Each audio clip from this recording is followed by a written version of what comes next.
Bienvenidos a otro video para los jóvenes. Bueno, hoy tenemos más energía. He's talking about because he thinks that we didn't do good on the last video. We really didn't. It wasn't no morning, but so our brain still need a little bit 6 de la mañana time. Janely me levantó para hacer un video. Y lo hice porque era para el Señor, pero tenía sueño. Anyways, thank you to video. Oh, that was weird. You saw that? Yeah, I saw that. Sorry. This is video number 5. We're gonna be talking about what road are you on? No, we're not. I mean, oh my god! Oh my god, we have a limited time on the timer. Yes, what God asks of you. That's the topic for today.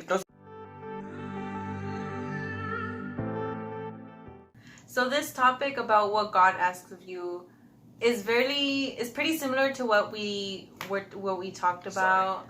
Sorry. On what road are you on? Because we were kind of describing basically about what the road or this path of God is and how we're supposed to live. So we're kind of going to bring it up a little bit because it is kind of really similar to what God asks of you.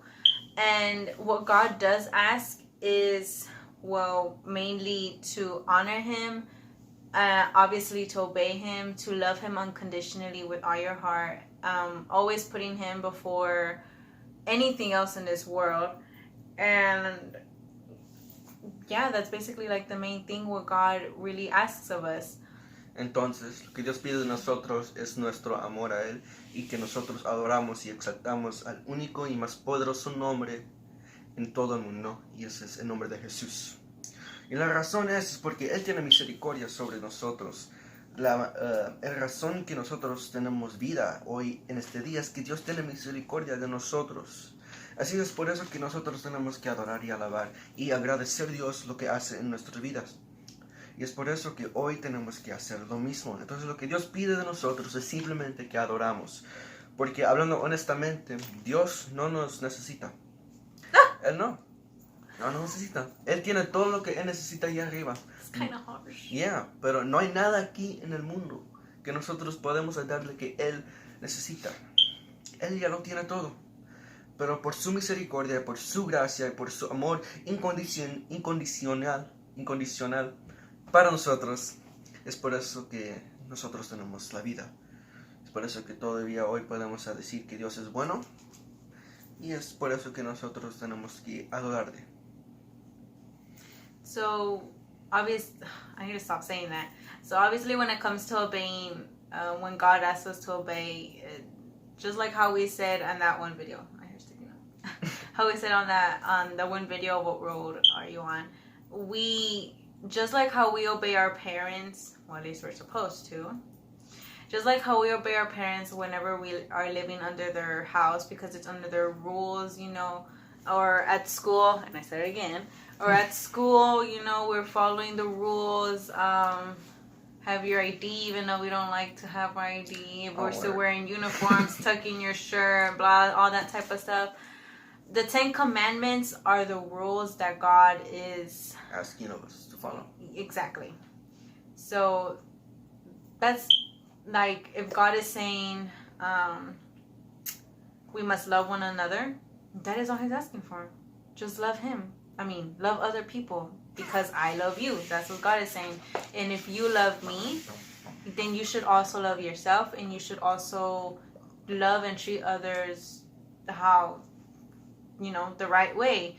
Not just say you love them, but deep down in your heart you're despising them. It's a pretty hard thing that God asks for because we're human. We come along, probably in every video we're going to continue saying this, we're human, but we are human. Yeah, but it's one of the things that God asks of us. Another thing, loving Him. But how can I love somebody that I can't even see? Probably the same way kids love Santa Claus and they don't even know. Okay, we all know that he's fake though. Oh, but exactly. I know. But just like how kids love Santa Claus because they believe that Santa Claus gives them gifts and that's why it's the best time of the year. And they don't see him. They're believing.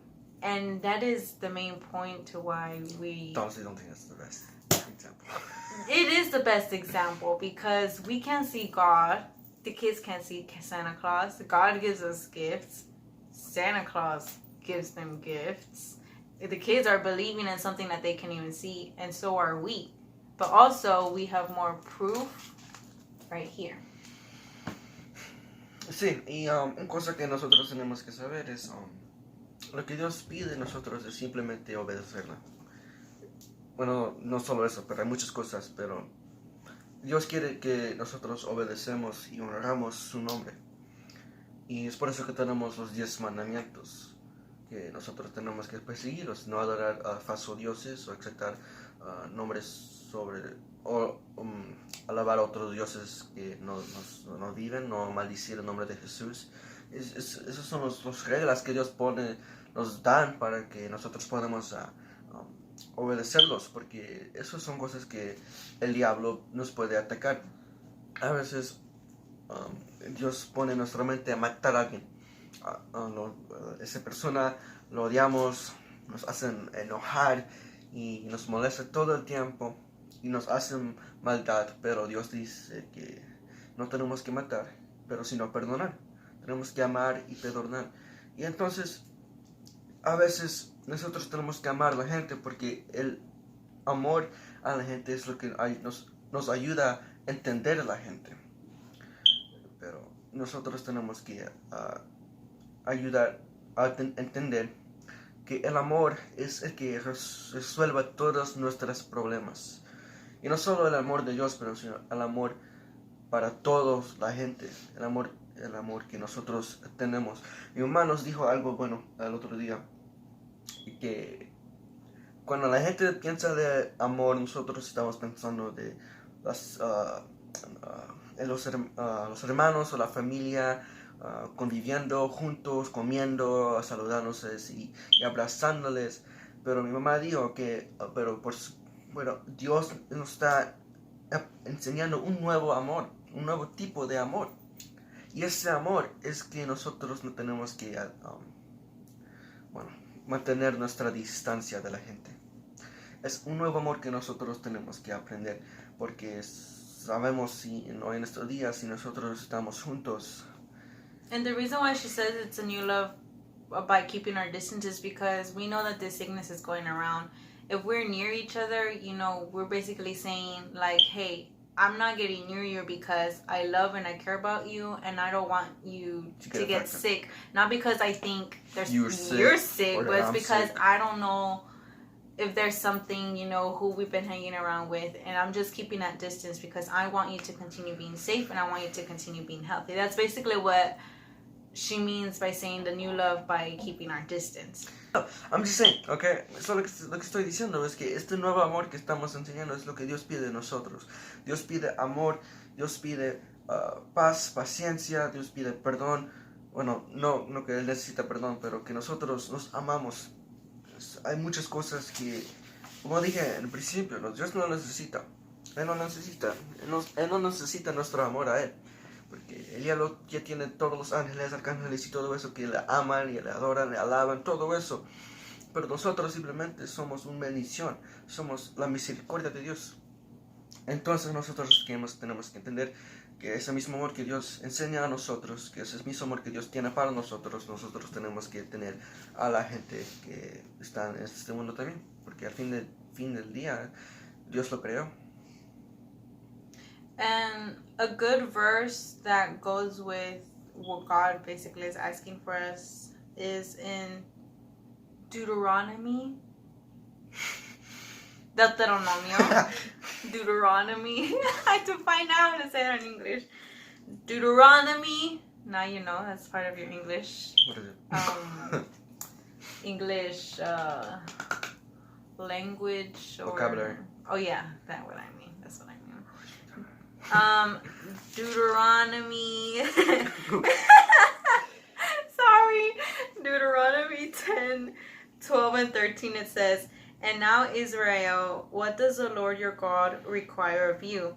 But to fear the Lord your God, to walk in all his ways and to love him, to serve the Lord your God with all your heart and with all your soul, and to keep the commandments of the Lord and his statutes which I command you today for your good."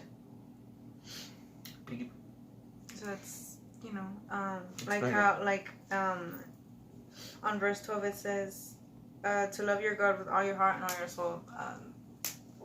It's basically what we've been saying in Spanish. Amarás a tu Dios con toda tu alma, con toda tu mente y con todo tu corazón. Because there is no other God besides God. Yeah. There's all these type of religions, all these type of gods that people have created.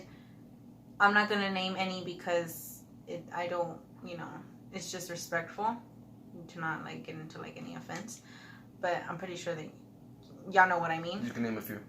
No, I'm just not going to. No, I'm telling them. They can. Oh yeah, if you know what I'm, you could name it yourself. God just asks for him, not a piece of paper, not a piece of wood, not a piece of plastic or metal, gold, that are shaped in some weird humans or. God doesn't ask us to worship those people because those are false gods. He only asks us to worship the one true only God, which is him. Now, it doesn't mean we should hate other people who believe in those stuff or those other things, because at the end of the day, they're just, they're people who believe different things, and they're people that we have to do our part to spread the message of the Lord, which is the gospel. We have to do our part to spread that message, to spread the love of God, so that we can teach and show other people that there's only one true God. So that's what we gotta do. We gotta do our part too, we gotta do our part to serve the Lord, but we gotta do our part as well to spread the message of the Lord. So in general, what God is basically asking of us is just for us to dedicate our life to him forever and truthfully, because we were talking earlier today, and I was saying that religions really, they don't matter. Because I can call myself Christian, I can call myself a Catholic, I can call myself you need religion, by the way. Judaism, those type of stuff. I could call myself that, and I could say, my faith is strong in whatever it is. But in reality, religions don't matter, and just because someone is Buddhism or Catholic doesn't mean that they're not going to go to heaven. In reality, if you think about it, if you have a belief and you are, or no, not if you have a belief, if you believe, sorry, my bad, if you believe and you are doing your very best every single day to live the way God is asking you to live, which is by obeying, by not putting any other thing or person before God, then you're going to be okay. I believe that you are going to be okay, because any race, any person under a title or religion will be able to go to heaven.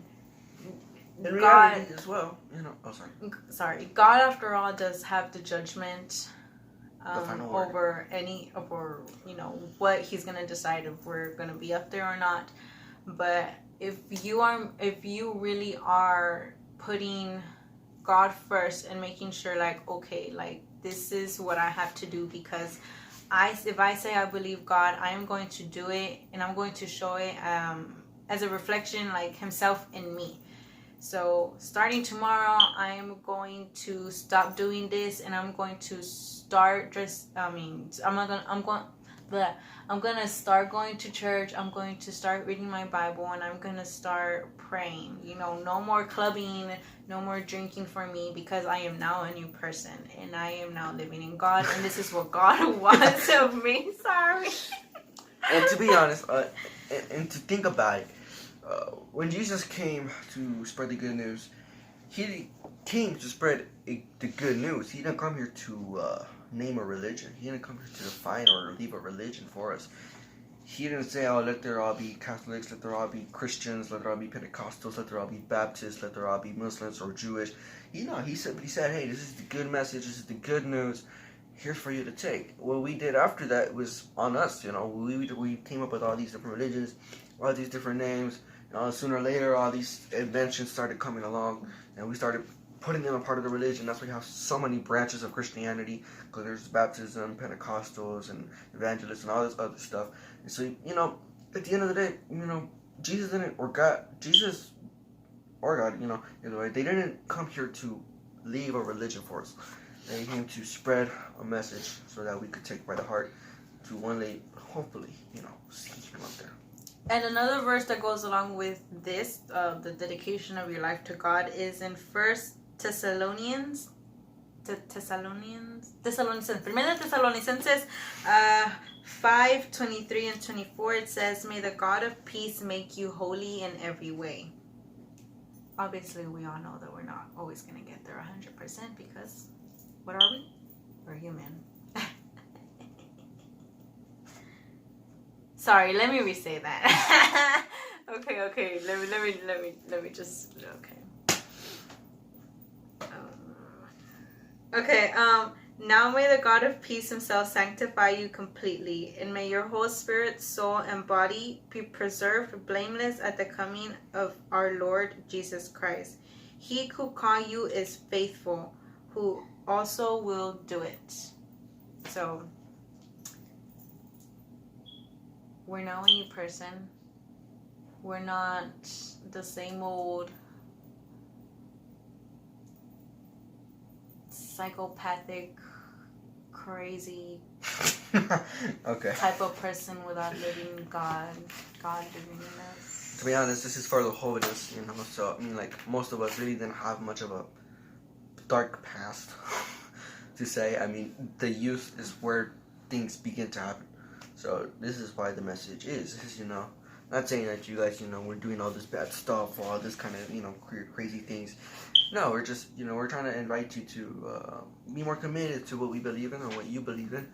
We're trying to, not convince you, but we're trying to, help out, give a bit of advice, during these times, especially during these times, for you guys to understand, you guys could get that knowledge and that understanding that, maybe we could do a bit better in certain areas of our life. I'm going to read something off my special book. This is how we get our studying from, by the way. It says, if you are not dedicated to God, you will not be able to carry on walking his road. If you are truly prepared to dedicate your life to God, it means you have to break free of the grip the world has on you and tie yourself to him. So this world, there's 1,000 things that we can name that has to do with this world besides just the typical classic drinking, drugs, all that stuff, clubbing, There's a whole lot of things that we can do it. Mention. Well, maybe we'll talk about it later on, right? Our time is about it. I know.